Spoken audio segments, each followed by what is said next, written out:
Hello, and welcome to episode 88 of Movies in Us. I'm Marcus. And I'm TJ. And this is a movie review show that reviews genre movies from beginning sometimes. And today we were reviewing the 2013 release of Iron Man 3. This movie, ladies and gentlemen, this movie was directed by Shane Black. If you don't know that name, he also did. No, well, he did Lethal Weapon, The Monster Squad. That's what I said, but I don't believe. I mean, why would I argue him? He also did Last Action Hero. Nice Guys. And he's best known for his role as Rick Hawkins in Predator. Yes, he was in the... That's what I know him from. I just wanted to make sure it was that because I don't sound stupid. But yeah, he was in the first Predator movie, and he also directed The Predator from 2018, I think it's from. It's not a good movie. That one's just a shit movie. He's not a great director. He likes to have Christmas in his movies for some reason. This movie is screenplay? Yeah. Screenplay by Shane Black and Drew Pearce. Produced by Kevin Feige. Starring Robert Downey Jr., Gwyneth Paltrow, Don Cheadle, Guy Pearce, Rebecca Hall, Stephanie Szostak. I practiced that name too. I think it would be Zostak. I think the S would be silent. Okay, yeah. James Badge Dale. That's a name. William Sadler, Miguel Ferrer, Marcus, I did that part out. John Favreau, and Ben Kingsley. Any other names you want to mention on the list? Yeah. There was something I wanted to mention. I can't find his name right now. Who was the guy that did James Badge Dale? That's who it was. Yeah, the fake name. What about him? It drove me nuts for years who this guy was. I recognized him from somewhere, and I could not figure it out for years and years who this guy was every time I've seen this movie. Let me guess. I'm going to go to his IMDb real quick. And I know you tapped out. Oh, I'm going to guess. Is it an older film? No, actually. No? What movie did you think it was? Lord of the Flies. No. So I read that book. I never actually seen that movie. Okay, so it must be a TV show then. Yeah. I'm looking at. Okay, I want to say 24. Yep. Okay. He's the boyfriend of Kiefer Sutherland's daughter in it. Oh. And he's like he was in a couple seasons in 24s, and it drove me nuts. I recognized the guy from somewhere, and I could never figure it out. And then because we do this podcast, I actually put the research into it this time. So yeah, and I finally figured out. I was like, oh, that's who that guy was. That's funny. It's also starring Paul Bettany. Oh, Jarvis. Yep. Ty Simpkins. That's the kid. Yes. Ashley Hamilton. Adam Poli.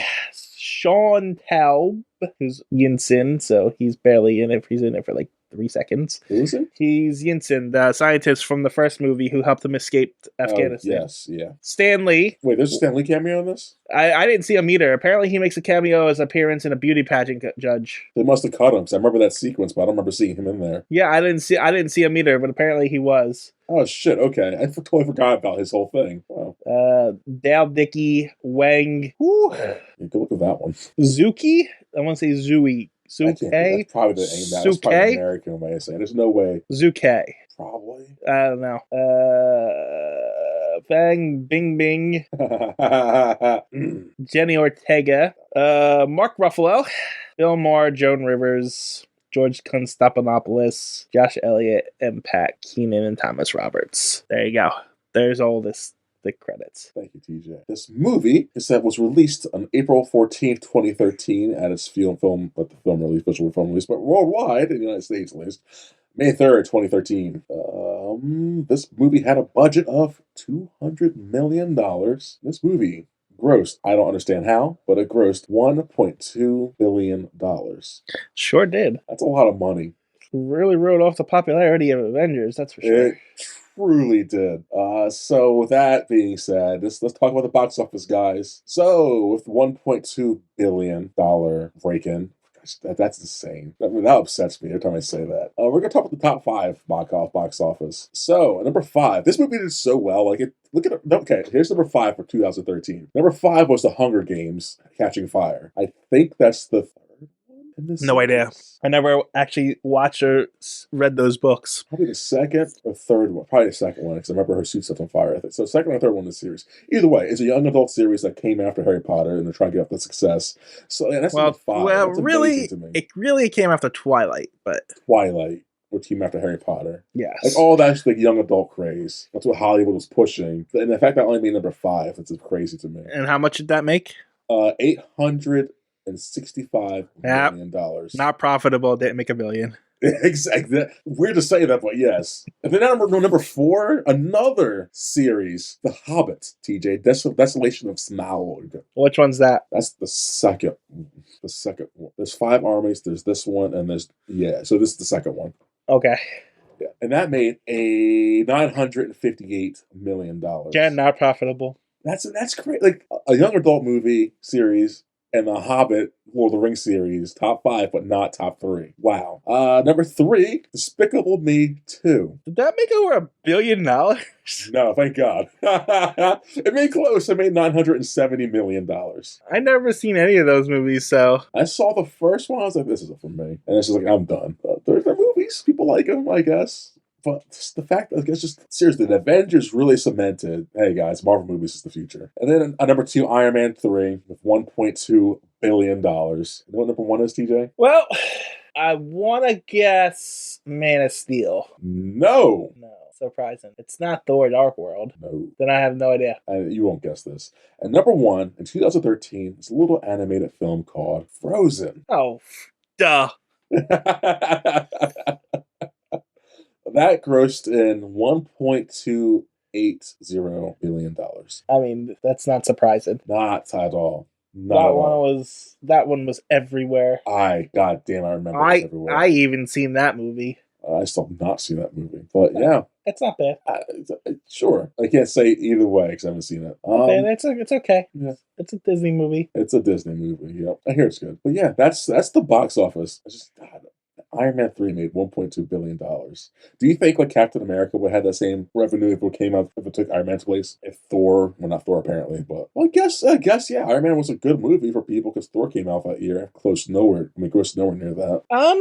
I think at this point, Robert Downey Jr. was at his height, and everybody really liked Iron Man. So no, I don't. I think it was just a combination of Robert Downey Jr. as Iron Man. And then following the Avengers, and people wanted to see what was going to happen next with them. That's true, I guess. Because Chris Evans and Chris Hemsworth only had Avengers and one other movie under their belt. Yeah. And by this time, this is Robert Downey Jr.'s 4th appearance in Marvel, so it's like he's already well established, and everybody already loves him and stuff. So it's like, of course, people are going to go watch this. Yeah, and he never had a problem when he was Iron Man, he was Iron Man. There was no trying to get his footing underneath, whereas Thor had to get its footing to find out where they were with him. Yeah, that's crazy. Just $1.2 billion. That's just that's a lot of money. Iron Man's tone was always stayed consistent. Whereas all the other movies kind of switch it up. Yeah, because they all had to find what they were. Like Captain America had to find its spy side, I feel. Thor had to find its campiness, I guess. Yeah, I just had to embrace its more cosmic lineage. Yeah. But yeah, that's the box office. I'm running this one. Let's go to behind the scenes, I guess. What do you got for us behind the scenes, TJ? Nothing really. Okay, then let's go to trailers then. No, you don't have anything for behind the scenes? I mean, there's nothing interesting. It's like typical stuff. It's not even typical stuff. They made a 3rd one because the other ones were successful. Oh wow! Okay. I mean, there was only a conflict between the studios, right? The studio, because Paramount was still involved with the Iron Man license, I guess. So because they had distribution rights to certain Marvel properties still. Yeah. So, but that just delayed it a little bit. But nothing big. Other than the fact that Jon Favreau decided he didn't want to direct the movie to do a movie called Magic Kingdom that I've never heard of. Magic Kingdom? A Disney movie, I guess? I don't know. I've never heard this before. He decided he wanted to direct that, so Robert Downey reached out to Shane Black and brought him in. Okay. Nothing really behind the scenes. This movie is also based off of a comic storyline. Oh, really? Yeah. Called Extremis. It was released between 2005 and 2006. It was like a reboot of the Iron Man, kind of the Invincible Iron Man series. Now, was all the characters in this and that? No, I mean it was a 6-issue storyline, and I mean you got the basic scientists created Extremis, and instead of the scientist being the main bad guy, him and his assistant, who was the girl in this, essentially, sell it off to like terrorists kind of people, and then one of them takes the Extremis, and he becomes pretty much super powerful, and he's like a redneck white supremacist guy, and he's terrorizing the thing. Iron Man, Tony Stark tries to stop him. He gets his ass kicked. So Maya, the girl in the comic, he tells her to give him the Extremis. So Tony actually takes the Extremis, and they alter it so that it creates his skin turns into like some kind of shield thing. So now he can use his suit with his brain instantaneously or some shit like that. It's very sci-fi. Oh, man. And then he beats up the guy at the end and stops him from killing the president and the government, because he was one of those guys. And then what's that supposed to mean? He was one of those guys, that government's bad, got to kill all the people there. Man, that's not timely at all. I mean, just telling you what the comics said. I'm a mess. I know, TJ. I know. That's just. It sounds like you're trying to push agenda, TJ. Like you're just against. Like they're literally, the guy comes up to this like goth chick who's like out and just sitting away because she feels like thing, and he's like, "I'm an outsider too," and it's all the government's fault. And she's like, "You're full of shit. You're nothing. You're a liar." She's the opposite end of the spectrum. And so he explodes her brain and kills her. What? He blows her head off and kills her. What the f? And then goes to Washington. Jesus Christ. What the fuck? The shit. Yeah, that's what happened. That's what happened. That's what happens in comic books. God damn. What's a white guy sometimes? So, and then of course, since Tony Stark's got like his suit connected to his brain now, he stops the guy, and then he's like, but there's one loose end. Maya, the scientist who was helping him throughout the whole thing, she was involved in it, so they arrest her too. Just like in this, she betrays Tony and stuff. There's those little things that match up. Okay. From that to the whole Extremis stuff matches up to the comics and stuff like that. Like the Mandarin isn't in it or anything like that. That's all. He's not in this one either, right? So what they tend to do is they take a storyline and they put it in a movie, but they take other elements from comics and just conglomerate it into one movie, essentially. Okay. But yeah, I'm not going to go too deep in the comparisons with the comic. That's the overall comic. It wasn't a bad storyline, but I'm not a really big fan of the Iron Man comics anyway, so... Bro, why not? I find Tony Stark a little boring. He's just like Batman, man. No, he's not. He's the same thing. No. Billionaire who plays around doing billionaire things. Both their parents were killed in front of them. No, they weren't. I have no idea how parents... Well, I guess. Yeah, they both have dead parents and all that shit. It kind of motivates them, but not really. No. Not even close. I don't know. Tony Stark is a weapon manufacturer who is trying to redeem himself through his past misgivings, whereas Batman's all about revenge and... Well, not revenge. I guess justice would be the better word, but not really. It's justice, right? Yeah, but he's going around committing crimes in the name of justice, beating up mentally handicapped people, so you really can't call that justice, but he calls it justice. Yeah, it's his own form of deranged justice. So, how I feel about the guy, so I'm not going to hype him up. You can say your thing. I'm good. That was it. Okay. Anything else, TJ? Not for behind the scenes or anything, though. Okay, then let's start with... there was one thing I did want to mention up behind the scenes. Yeah. This movie no. won an award. Oh, okay. It won a bunch of awards, just to say out there. But maybe I'm biased. I don't see how it won anything. Choice. It won the Faith and Freedom Award and stuff like that. Whatever. But yes. There was a one weird award that it won. Where is it? Best supporting actor, best favorite. Action most successful foreign film. I had a feeling you'll bring that one up. Yeah. I was like, wait, what? What do you mean most successful foreign film? Well, foreign around the world. Who gave it that? Who? E.T. Oh, Bollywood. Yeah, see, there you go. I didn't even look at the award giver. I Yeah. was like, that's for an award. What? Yeah, it's like, come on, don't be such an American, TJ. Come on. I mean, normally I would agree with you, but let's be realistic. Like, Hollywood and movies is truly an American thing. I mean, yeah, I can't deny that because that's where it was made. So Yeah, it's like awards shows, very American. Oh, I heard a theory on this, and I think you might enjoy this. I don't know if it's theory or if it's factual, but why the Academy Awards exist is because the studios. All right, hold on 1 second. Before you go into this, which one's the Academy Awards? It's the big one, the Oscars. Oh, that's the Oscars. Yes. Okay. The big one. Yeah, I don't know. I don't watch the it. Academy are giving away the awards. I don't watch any of that shit, so I couldn't tell you. Watching a while back because it's all bullshit. Anyway, so yeah, why they exist? Those exist because at the time the actors were getting around trying to unionize and like they need to pay us, let's be free and blah blah blah blah blah. Human rights and shit. And the studios were like, nah, we can't do this. So they got together and decided, hey, let's give out awards to these people to advocate why they don't need to be next to it by united, but against each other and make them better for each other. So yeah, there's no union for movie stars. Well, they exist now, but back then they were just trying to tamper. Okay, just back then. I was to say I'm pretty sure there's a movie star union. The Screen Actor Guild. Yeah, the Screen Actors Guild. The writers have a union and all that shit. Everyone's got unions now, which is great. Yeah, I mean, I know voice actors just recently got a union, although it's not very good. Anyways, let's go to trailers. Sure. I gotta get out my notes though. This guy. We're sitting here in silence till he gets All right. You want to guess what trailers I got?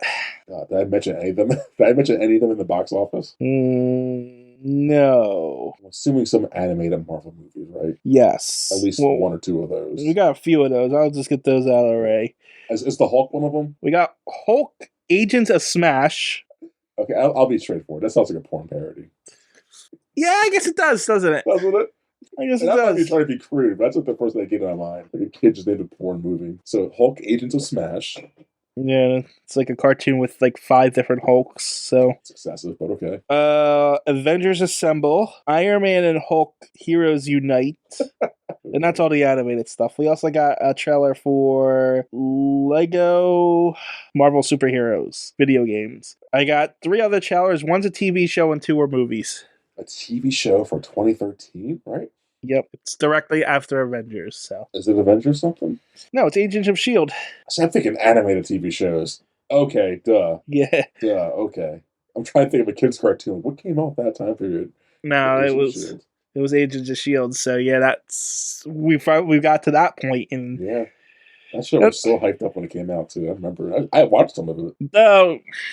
It was very hit and miss. Yeah, like most of those kind of shows. Yeah, like I watched the entire series, and a lot of it was good, but that first half of that first season was terrible. That's why I stopped. I was like, this isn't for me. That first half of that first season was bad, man. But the second half was fantastic. Yeah, I couldn't. But like, you can't. It's only fantastic if you watch that terrible first half of that first season to get the context. Because there's a major twist that happens related to the movies, and if you know what's coming up, you know what I'm talking about. Coulson's death, or is it the? No, Coulson's death was the catalyst for the show. Okay. It was the.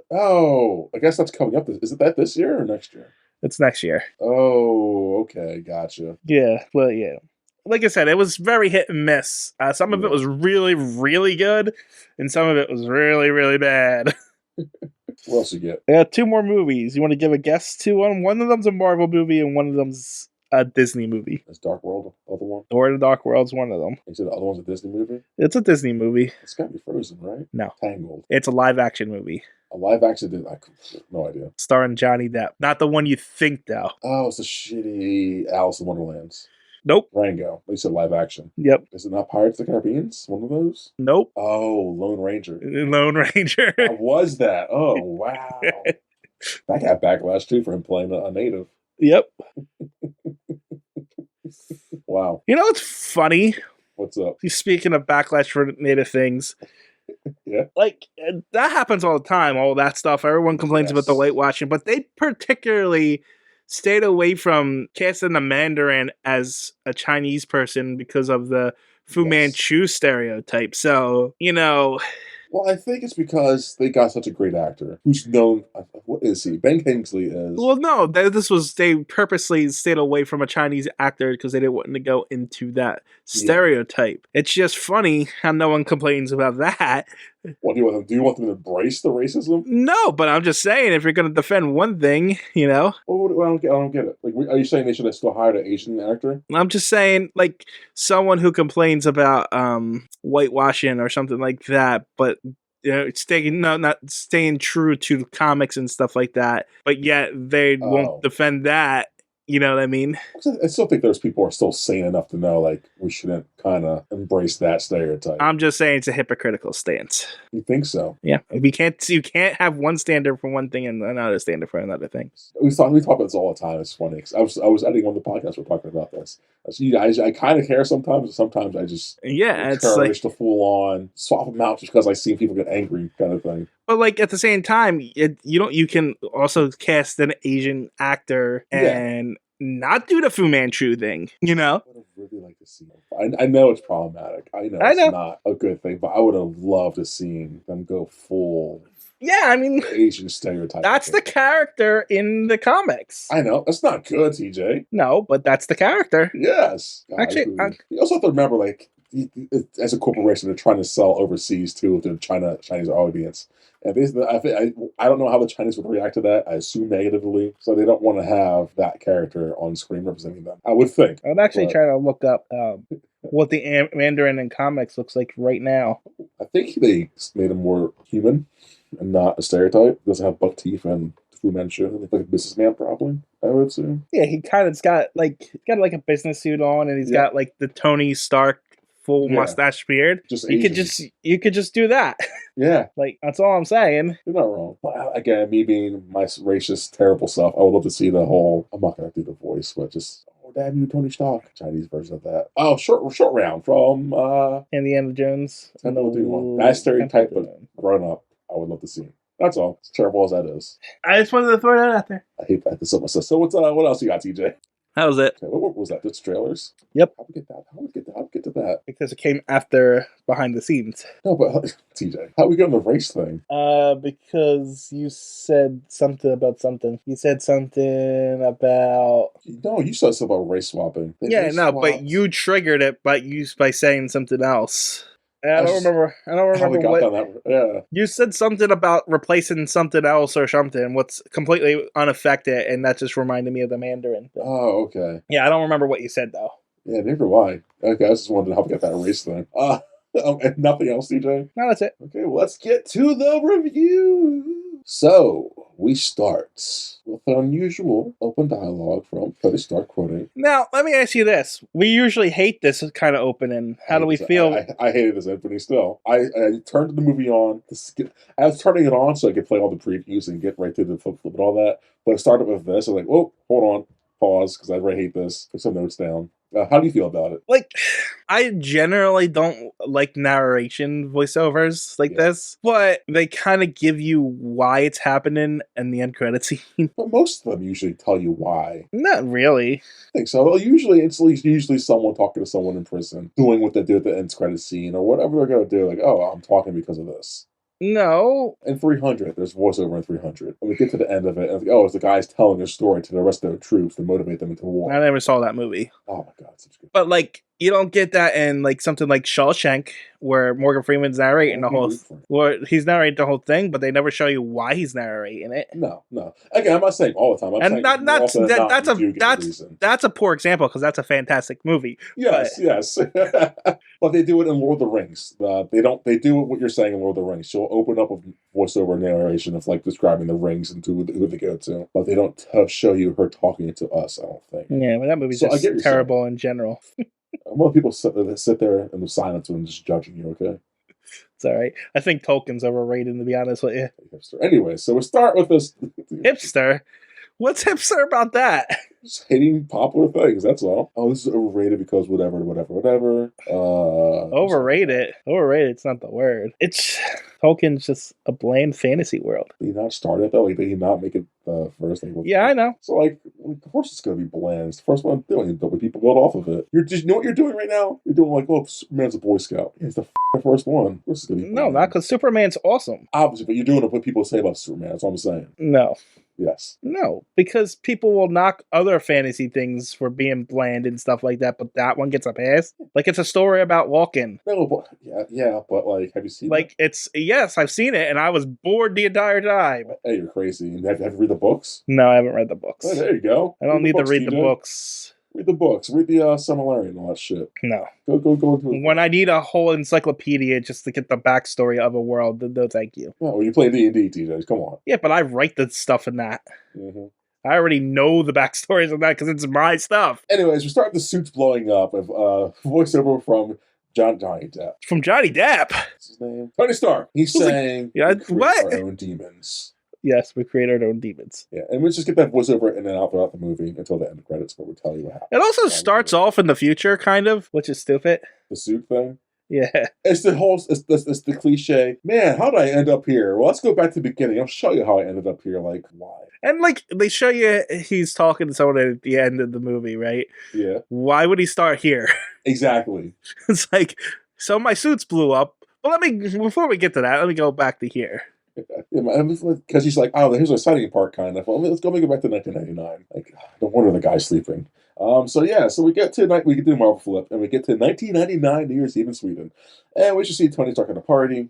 He's being a playboy philanthropist. We're caveman. We get the instant cameo here. That's right, we're doing caveman. It's like, what the fuck's caveman in here? Yeah, we get, what's his name? Yinsen. The guy that saved Tony Stark in the first one. Because he did mention in the first movie that Yinsen tells Tony Stark, I met you in a conference in Switzerland back then, so. Yeah, I think that was a really nice touch, actually. I really enjoyed seeing him, because they didn't make a big deal about it. Yeah, no, it was just there, and it's like something that they established in a previous movie, and then we get to see it. Yeah, and like they didn't like, if you know, you know. If you don't really weren't paying attention to the movie, you're not gonna like really pick up on it. And it's like, I enjoy that. So we see him, we meet our main our antagonist, Killian something. He's a little nerd dweeb. And he's weak and feeble looking. I'm saying this because later on he has his transformation. So yeah, he's just this fanboy of Tony Stark, and he's like, "Hey Tony, you're my man." Tony's like, "Yo, bro, I'm trying to get laid. You go up to the rooftop for 5 minutes, and I'm gonna just not go to you. That's your motivation to hate me for the next whatever years." Killian, because movies. I mean, it was a dick move. Yeah, but Tony Stark's notorious to be a dick, so come on. But I don't know about holding a grudge for. He remembered the date exactly. So like, yeah. So what, 20 some odd years, give or take? Yeah, I mean, I guess, I don't know. Yeah. So Tony goes into someone else's room, penthouse room, and he's talking to the botanist lady. Her name is. Oh, you won't. Yep, because I did not know her name. I just wrote her down as botanist, not the whole movie. Maya Hansen. Maya Hansen. Sorry. He's talking to her, and she's like, "Hey, Tony, look at this cool thing I have. It's gonna be the future enemy for the movies for you. So just be aware of this shit." He's like, "Cool, lady, let's have sex." And she's like, "Bet." And we have sex into the new present day. You didn't explain what her thing was. Because I was barely paying attention. What it's like a regrowth thing for plants. She created a plant that regrows, but it has a glitch, which blows up. Yep. Yeah, which is important, guys, because, that's what happens in the movies. So, we cut to present day, and we see Tony Stark with a new suit, and he can't sleep. Because, why? Because, New York City was traumatic, and he has PTSD/anxiety attacks. Which never gets resolved. No, but it's a cool... Yeah, that's my issue with the movie, TJ. It has a lot of things that's cool, but this would resolve them more, I think. But yeah, it's like, okay, that's a really cool, deep thing to talk about and address in this movie. And it doesn't really do that. It goes from storyline to storyline, and then just forgets the previous storyline. Yeah. It's like, oh yeah, we're doing this. Let's pick this back up. It's I'm tired of doing that storyline. By the way, it's not real. Like, what movie?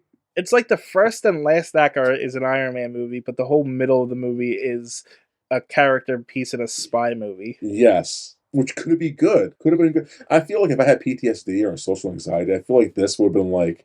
I guess it does bring light to it, but it doesn't do it in a good enough way. But the problem is, the first act doesn't connect to the second act, and the second act doesn't really connect to the third act. Exactly. So it's like, I feel some type of way. The scenes connect, like the motivations connect, but like the story doesn't connect. Yes. It truly is multiple movies in one movie. Yeah. I mean, they did say in the behind the scenes thing there was like kind of turning Tony Stark into James Bond a little bit. I didn't like it. Yeah. So yeah, Tony I can't mean, speak. it was. I thought it was fine later. Would because it seems like something he would do What part? when he creates his own weapons. The house? When he's in like Tennessee or something. Oh yeah, that I liked. Yeah, because that's who he is. Yeah. And also we get like a Mandarin. What's it?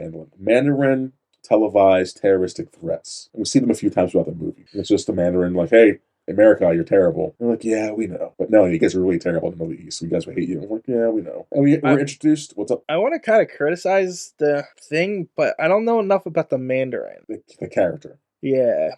So I don't really know what he's all about because I'm not a big fan of Iron Man, the comics, like I said. So I haven't read into a lot of it. It's funny because I was going to ask you about him, but I figured you didn't know much about him. And me being me, I was like, I'm not going to research this character because I don't care enough. How loyal he is to the comics and what they did to change for this. If it was the actual Mandarin that we were actually covering, I would have done research into it. Yes.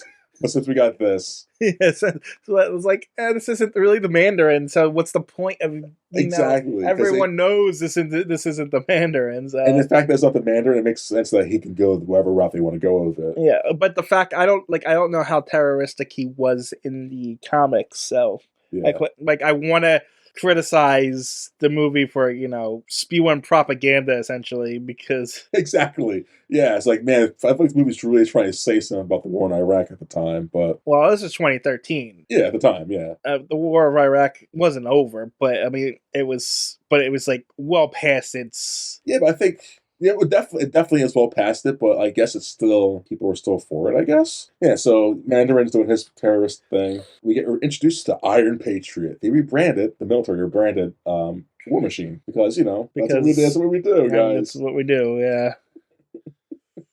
And so we get all that. That's what happened since New York City. Hogan.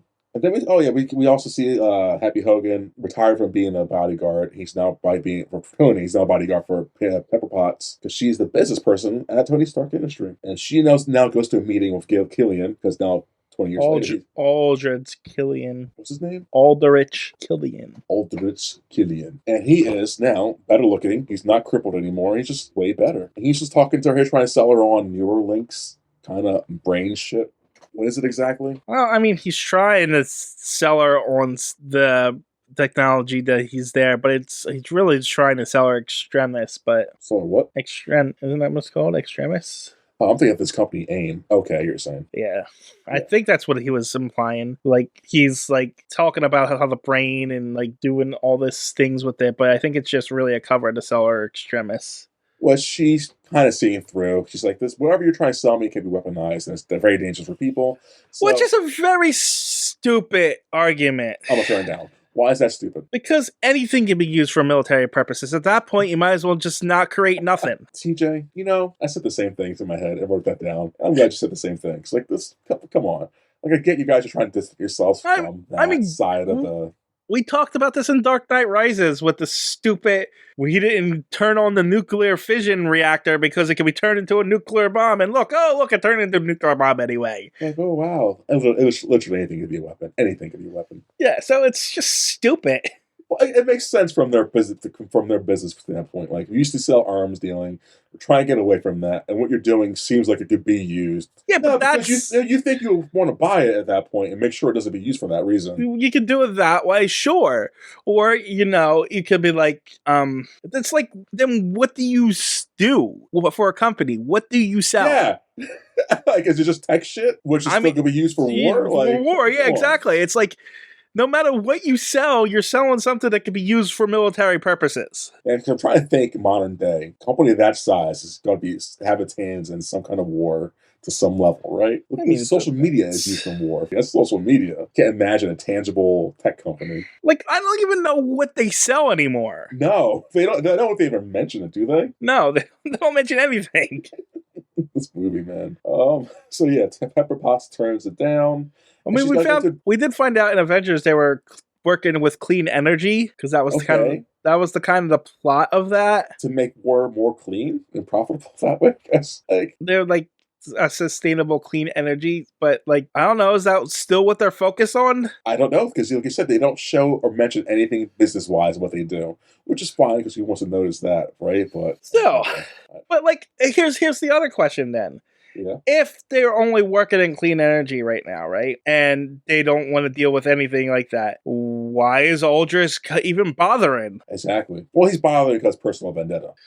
Yeah, but like you can still kidnap Pepper without going to an offer on her to sell extremis. Well, he's got to show himself off, and yeah, that I don't know. It's dumb. It's dumb. Anyways, Pepper's got to go on a dinner date with Tony. So she goes back to the house. She's introduced to Tony, being paranoid because he's built Mark 42 different suits, but it's the 42nd one. And he's just very, Tony's being very paranoid after the attack on New York City. And he's actually telling Pepper, like, hey, I know gods exist now, aliens exist. I've been through some shit. I've been trying to get it together. And they don't really dive into that with her and him. I don't know if paranoia is the word. Like, you can't sleep. I think it's more anxiety than paranoia. It's definitely anxiety, but paranoia comes into point of like him building all these suits for the next attack and for the next big thing. What they explain in the movie is he's doing it because he can't sleep, and what does he do when he can't sleep and he can't focus? He tinkers, he builds, and what does he build nowadays? But also, like he mentions time and time again in the movie, like, I want to protect you at all costs, Pepper. Yeah, he says that like once.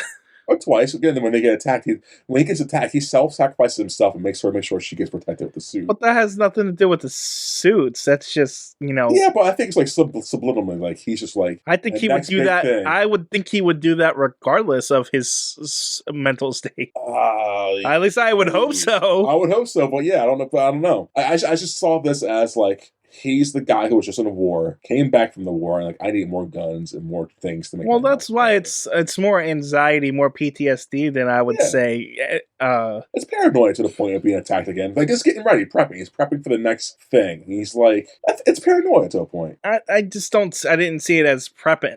I just figured that's what he was doing. That's his hobby. Yeah, that's just like we do podcasts. It's like if he did podcasts, he would be doing 100 podcasts right now. Maybe. Also, all the Mandarin shit on TV. Yeah, but apparently he does watch because he mentions it when Hogan gets hit. No. He finds out like everyone else. Like the Mandarin? Yeah, he didn't know about the Mandarin until... I thought those televised shits were all over the TV. They were. But he didn't find out until like the second or third one because I guess he doesn't watch TV. But once he finds, and he's already built all those suits. Yeah, but I figured that the Mandarin was televising that shit. He's seeing that in the background, and just being after New York City. He's like, I need to get my shit kind of together. He's still out. Like, I didn't see it with just that. I knew he had anxiety and all that shit, but no, he didn't. The Mandarin stuff came after he built all those stuff. Probably. No, I'm. Definitely. Probably. No, because I'm probably right. You're probably because wrong. we learn in this movie that when Tony finds out about the Mandarin, when Hogan gets hit, yes, which is after he's already built the 42nd suit. That's stupid. Then that's dumb. Anyways, that's dumb. Just Tony's freaking out. Before we get to this, Happy Hogan saw that there was a sketchy guy at the place waiting for whatever shit. Aldrich Killian. Yeah, for some reason he decides to track him down. Because he's paranoid. Yeah, but like, why track? Because he's also like gung-ho about his job. He's very gung-ho about his job, but like, these guys weren't acting suspicious or anything. He's just overly protective. That's really stupid, though. And stupid. And he wants to feel useful. No, and I get that. But, like, these guys did, like, nothing threatening or suspicious, right? Besides, hey, here's Killian. He's going to flirt with Pepper. That's about it. Yeah, but they also established that he's already gotten, like, 300, like, complaints. Yes, but, like, why track these guys down? Because they look suspicious. But they're don't. They're not wearing the badges. Like, there's nothing suspicious about them. To you, they're not suspicious. This is a bored white guy trying to find out where, like, this is white bullshit. Suspicion is all in the eye of the beholder. Yeah, white people are suspicious of everything. Anyways, this is dumb bullshit. So for some reason, Hogan's tracking these guys down to China City, and that one of the guys, whoever his name is, Blondie, let's call him Blondie, he's doing like a tech drug deal with another person, which leads to that person overdosing on this tech shit and blowing up. But Hogan's caught in the explosion because he's trying to be a white savior and stop this shit, and he gets blown up. Doesn't die, but really injured and hospitalized. Yeah, how come Happy Hogan didn't turn into a shadow? Yes, because he hit behind a little fragile thing, man. Oh, okay, I see. Everything else got vaporized. Yeah. Except for that little thing he hit behind. He's a plot element. That's why. Because he's a plot point? Oh, okay. Yeah. As far as I know, he's the only survivor of all these explosions. Yes. Maybe Tony put something in him that helped him be resilient to shit. Okay. Yeah. Gotcha. But yeah, we also see that these bad guys, they glow like the plant did. By the way, explode. Yeah. They blow up Happy Hogan because I don't want to be in this movie for very long. We got to get you out of here for a while. I don't want to direct it, nor do I want to be in this. Gotcha, I got to be in it for a certain amount of time. Just blow me up for a little while, and I'll show up at the end. I gotta go direct to Magic Kingdom or wherever I move them. Yeah. Yeah. So we're at the hospital. Hogan's watching Downton Abbey. That show, and Tony's very sad. Tony goes to leave, and the press swarm Tony, and Tony's like, "You know what? I got a message for the Mandarin. Here's my address. Come get me, bitch." So, all right, the press didn't already know where Tony Stark lived. Thank you. Like, so you're saying this guy, Tony Stark, the most renowned billionaire, Iron Man dude. No one knows where this guy lives. The biggest house on the shore. No one's questioning it. Like, no one knows. No one knows where he lives. Like, they know where every other celebrity lives. It's for real. And now they want to swarm his house. No one knows where he lives beforehand. Okay. I mean, sure. I granted, maybe the Mandarin didn't know where he lived, but the press for sure knows where he lives. Yeah, exactly. Literally a playboy since childhood. I'm actually surprised that the press isn't hung out in front of his house ever since he announced he was Iron Man. Right? Yeah, I thought it was strange. He got to live a relatively private life, considering. Yeah, especially after saving New York City, no one's around this guy's house. Sure. Yeah. And it's not like he's Captain America, who sure is a national hero and stuff like that, but he's still just a soldier, It's not like this guy's Stark since childhood in the first one established. He was a boy genius. Yeah. His dad is fucking Howard. This whole family is the Starks. Exactly. It doesn't make any sense that he's almost a normal citizen and people doesn't know it. Even before he was Iron Man. Exactly.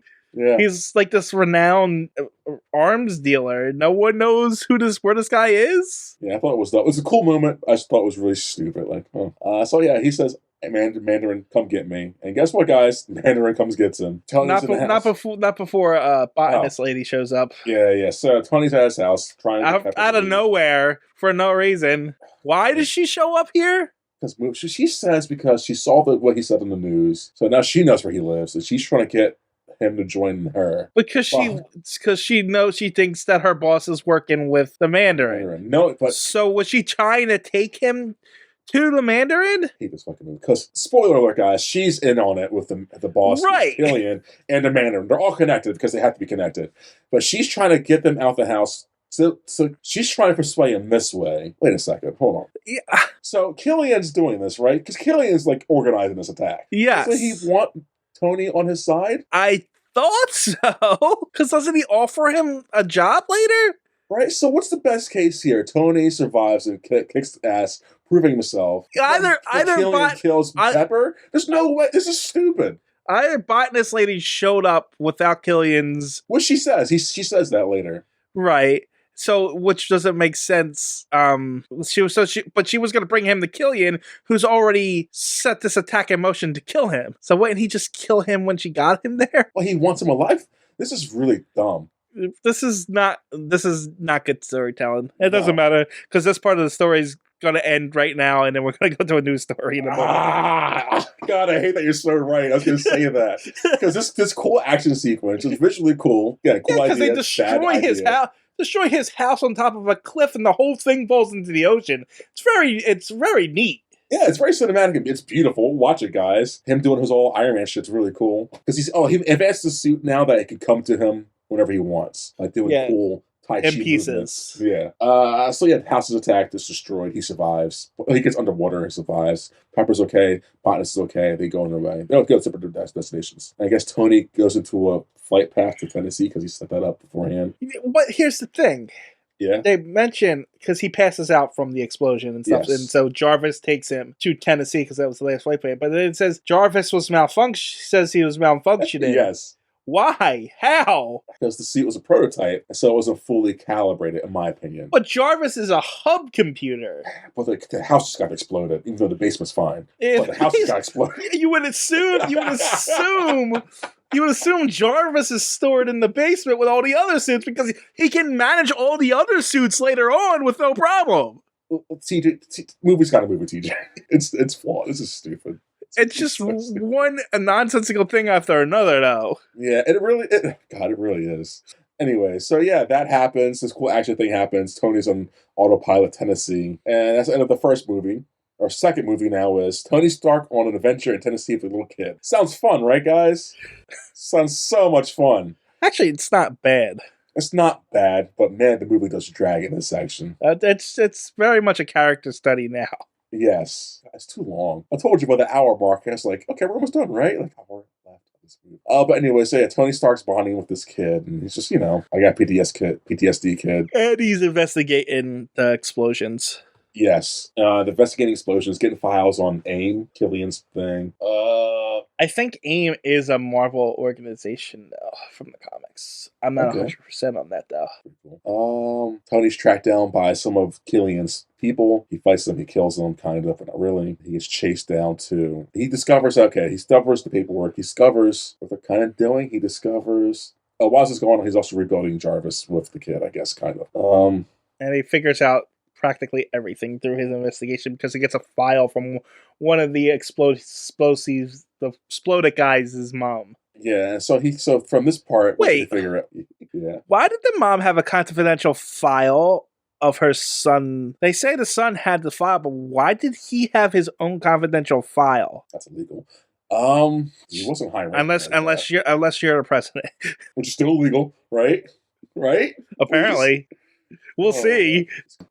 Yeah, so the file has who hired the killing, which is Killian. Killian's connected to all the killings and bombings. Yes. Oh, Stanley is there. Okay, I saw him. He was on the TV in the van for a hot second, TJ. Oh, okay. Yeah. I'm sorry. So Killian's got to the bombs, obviously. Killian's hideout is in Miami. Sorry, that's what the Mandarin is. I'm sorry. Not Killian, the Mandarin. And I thought we learned, right? Iron Man is not in this movie an awful lot. He's not. Like, this whole middle of the movie is just Tony Stark. Yes. Discovering everything out, trying to rebuild the suit, and then having panic attacks with this kid. Yes. That's what that's the James Bond part. And then when he finds out where Killian's... He hijacks Rhodey's Patriot. No, he doesn't. Iron Patriot. He calls Iron Patriot because he got the phone number. He calls Cody and says, "Give me your highly classified login to the thing to the satellites or whatever." He does.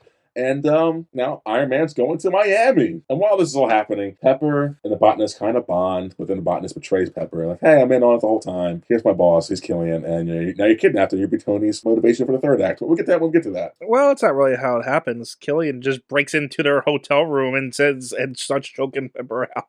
And she reveals, hey, I'm a bad guy. But she didn't even betray Pepper. Killian just shows up. She betrays her because she didn't tell her who she was from the beginning. Yeah, but betraying her means that, she took him to Killian. Up until that point, they were having a conversation, and then Killian just breaks in. D&D. She was trying to do the proper, let me talk these people into doing a thing for us, and Killian's like, I ain't got time for this. Muscle my way through this. Yes. That's what happens. Okay. So, back to Tony Stark in Miami. He infiltrates the Mandarin's palace. And no, it's the Mandarin's palace. That's a Chinese place. The Mandarin's hideout. And it's the Mandarin. Who is he? He's a f***ing drugged out actor, guys. It's Ben Kingsley. I don't think he's drugged. I don't know Ben Kingsley, but he could be a drugged actor. But yeah, Mandarin is actually Ben Kingsley. Or Trevor Slattery. That's his character name. It's a funny bit, I'm not gonna lie, but it's like, this took the wind out of my sails for this movie. And I don't think anybody liked this twist. No, especially because the advertisements really sold. Oh, the Mandarin's in this, guys. The Mandarin's in this. Oh, he's not. Like And that. it's so funny. They didn't want to put the Mandarin in it because of his 10 magic rings. And look where the series is now. Right? And Shang-Chi's like one of the top rated movies, isn't it? Or at least domestic box office wise. I don't know. I don't know. I haven't watched it. That's one of the only ones I didn't see. Racist. I haven't seen that one and the Eternals. Racist. Eternals have people of color and women and a gay person. So you're all the things, TJ. Yeah, but I seen both Black Panther movies. Did you? I saw the first one. Unacceptable. Your blackness has been revoked. How dare you? Anyways, so Iron Man comes in and exposes Mandarin, but Iron Man's captured, and Killian expositions his plans to Iron Man. Like, hey, join me, even after I try to killing you, because I want you to help me because you're smart. And Iron Man's like, I'm not doing that, you f***ing asshole. Killian's like, oh well, I'm gonna go kidnap the president and try to be the warmonger.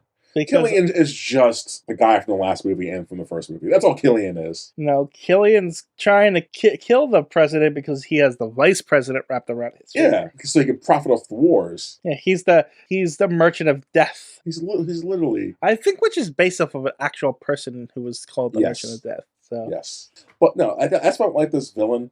Because he is the guy from the second one. Yeah, his motivation is just, I just want more money. Yeah, I'm just another tech billionaire bullshit guy. Pay me. Where, I've seen this before. You have enough to set up, to give Ben Kingsley his own mansion, so... Like, why do you need more? Why do you need to control the war on terror? Right? Because I'm a bad guy. Like, okay. Because the whole political messages were all bullshit. He doesn't care about that. It's just, I just want more money. So anyways, this guy kills his botanist friend because she was doing some shit. He goes to go kidnap the president. She's just killed unceremoniously. Yep. It's like, we're done with you now. Bye. Even though her character was pointless in this movie, they could have got rid of it and nothing would have changed really, right? I mean, she's just a catalyst to bring in extremists in there. She created it, so... But, like, you could have said he created it too. Like, it doesn't matter. But it was based off of the comic, so...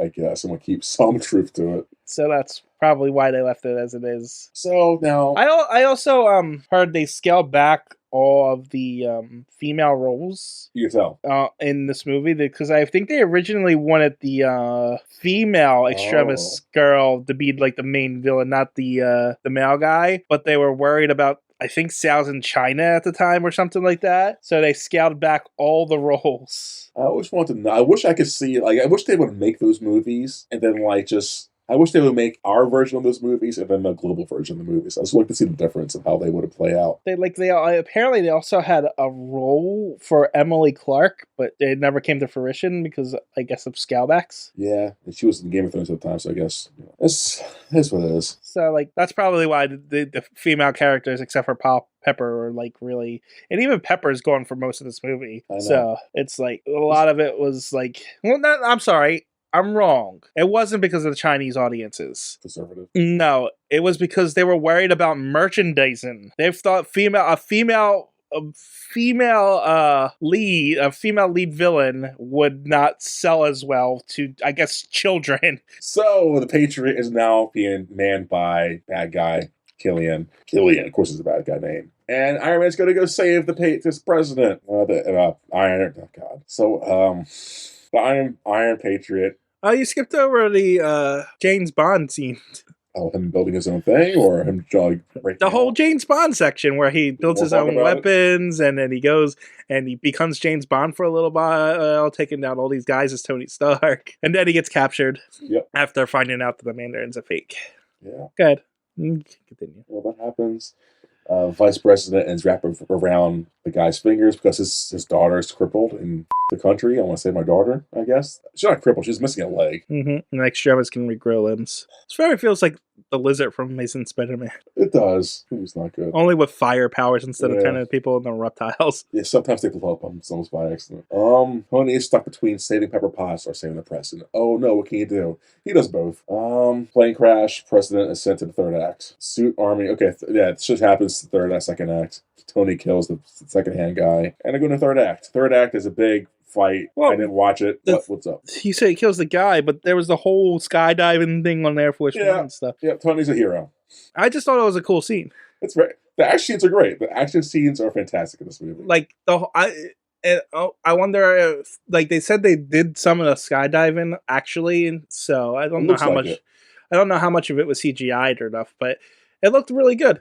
It did visually. This is like the most visually pleasing movie. I think it's better looking, honestly, than Avengers. I mean, it's the next one on the list, so it Yeah, no, should but be. oh, you hope so, but not. That's not always the case. Anyways, third act, big boss fight. Iron Man has his suits come help him fight Killian and kill everybody. Pepper does some shit. Some things are resolved. It's resolved, TJ. Stuff. Yeah. Pepper suit. Oh, they teased the Hulkbuster in Pepper's suit. She's got a character name in the comics. I don't know what they're called. Do you know? What? They tease her in a suit, an Iron Man, her own Iron Man suit. Her character in the comics are called something. They tease the Hulkbuster. I saw. Did they tease anything else in this whole battle? No, probably though. Okay. I don't know. Yeah, shit happens. The day's saved because the good guys win, guys. And the third act, fine. The exposition is, or not the exposition, the prologue. Is that what it's called? Prologue, the last thing. The end credits scene? No, not the end credits. What's like when you wrap things up? Oh, the epilogue. The epilogue. Happy's still alive. Tony Stark's heart gets saved and cleaned out because why? You didn't mention that Aldridge put Extremis into Pepper, Yes. and so after Tony also Pepper kills Aldridge. By the way, Yes. She saves the day She murks. because she's got superpowers all of a sudden. But Tony also figured out most of the Extremis formula when he was half drunk in 1999. Yeah. So he was like, he can figure out how to fix it, and he does. But while he was at it, he was like, I might as well figure out how to fix myself. So he figured out how they could do surgery to remove the shrapnel from his heart, which is use more magnets. Shocker. So Tony's healed, Happy's healed. Tony gives the kid an upgrade to his house and stuff. That kid's gonna get stolen from a lot. And everyone has a happy ending. Woo! Roll credits. And end credit is Tony's monologuing, telling this whole story to Bruce Banner because ha ha ha. And Bruce was asleep the whole time. Yes. And that's Iron Man 3. It sure was. So how you feel about it? I mean, it wasn't as bad as I remember it being. It truly isn't. It's not as... I think it's because you know the twist now going in. I think if you don't know that going in, and you're like, okay, Mandarin's in here, you're like, oh, that's not him. It's more insulting. Yeah, I guess. I don't know. So, I think in pieces, the movie's actually really good. Yes, like you said, when you break down the first act by itself, it's a good movie. Middle act, it's okay. Third act, good movie again. So, in my like, opinion. it's as a whole, it's just not a very good match of things. It's not, because it's just like they really hamper on the PTSD anxiety thing on and off, but it's not consistent enough to be a thing, especially in the third act. Like, it just that does not think anymore in the third act. I don't know. It's just a lot of things I just didn't care for, and that aspect of it not being consistent for the movie. But I don't know, but it's still a Marvel movie, though. Oh, that you saying that, I like that it's a Marvel movie that does not insist on setting up the next movie. It's truly its own thing. And it is a Marvel movie, so there's already just a certain quality to it that you just don't get in other movies. What's that supposed to mean? That's not a good thing, right? No, but like there's a certain look to it. Like, the special effects look good, everything, it's pretty to look at. The action scenes are good, there is comic ties in there that will interest fans, even if the story is a little lacking. It's a solid movie. It's just not told very well. No, yeah, I don't hate this. It's just, Mandarin thing. Like, why have that, right? Yeah, I don't know. Why not just be some random other character? It definitely felt like a writer thing. You know what I mean? It definitely felt like, what if the Mandarin wasn't the Mandarin, and then some other person was like, yeah, and he was an actor. Yeah. It just definitely felt like a bunch of writers were like, we're not we're going to tell what we want to tell here, which is fine. Well, don't heavily lean into that on the advertising side. Yeah, I mean, it's not like they were following a story or anything. This was a wholly original story with just elements of comic storylines in it. Yeah. So it's fine. It's just, don't advertise a villain that everyone's been anticipating since Marvel started and then not deliver on it. Especially a big villain like that. Like the Mandarin is Iron Man's biggest villain, so it's like, or at least the most well known. So, and then you just give us not that and give us practically a no name villain. Like Yeah. how many people remember Aldrich Killian? No one. How many and people? and I say that because he just is replaceable with all his other villains in his movies. Who remembers the bad guy in the second movie? Exactly. What's his name? Don't know. We remember Whiplash. Yeah, we remember Whiplash, but who was the other guy? Sam Rockwell. That's the actor. I couldn't tell you the character's name. I mean, it's Justin Hammer, but Thank you. I remember because I'm me. So it's just like, but no normal fan is gonna remember that. It's like the villain, but this has always been a problem with Marvel up until recent years, where the bad guys have just sucked. Anything else before you want to wrap this up? Oh, what you rate? What are you gonna rate this? What are you gonna rate this thing? All right, what are you giving it? A 4 out of 10. I don't know. I don't think it's a bad movie. I think it's an average movie. I think it's a 5. That's respectable. Yeah, I'll give you that. Yeah, I don't think it's a bad movie by any means. It's just I think it was trying to be too many things at once. Yes. So I just cannot understand how this made 1.2 billion.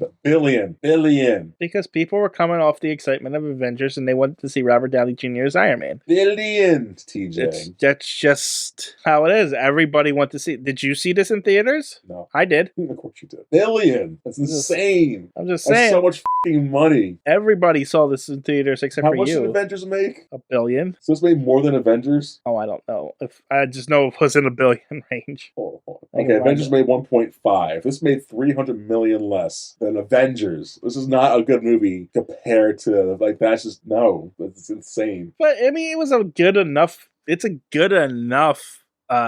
Good enough to not give you $1.2 billion. A good enough theater movie where people go in and watch the action scenes and are. No, I just disagree with that. Well, I get why. I just don't like it. I got news for you, Marcus. The movie made $1.2 billion, so you're wrong. That's so f***ing stupid. Like, that truly makes me just bewilderedly angry. Like, no. Like, what? The way you feel about Avatar, that's how I feel about this movie, TJ. There's just no reason this movie should have made that much money. No, this movie is way better than Avatar. Crazy. No, way better than Avatar. At least that one's like visually why I get why. This is like, what? But that's all that is visuals. Yeah, this is stupid though too. But there are some story elements in this that are good. There's some story elements to Avatar, if I recall. Yeah, you can't even recall. I couldn't tell you.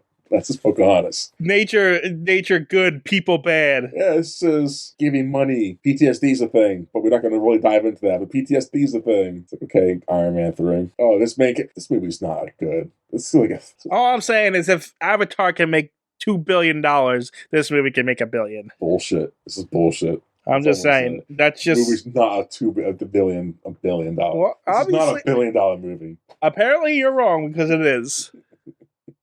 Does not sit well with me, but whatever. You guys are idiots. You guys give this movie money. I'm done with you morons. I mean, I give this movie money. I seen this in the theater, and I have the DVD in my hand right now. Thinking about it, I have never gave this movie. I've seen it either on TV or through this website you showed me.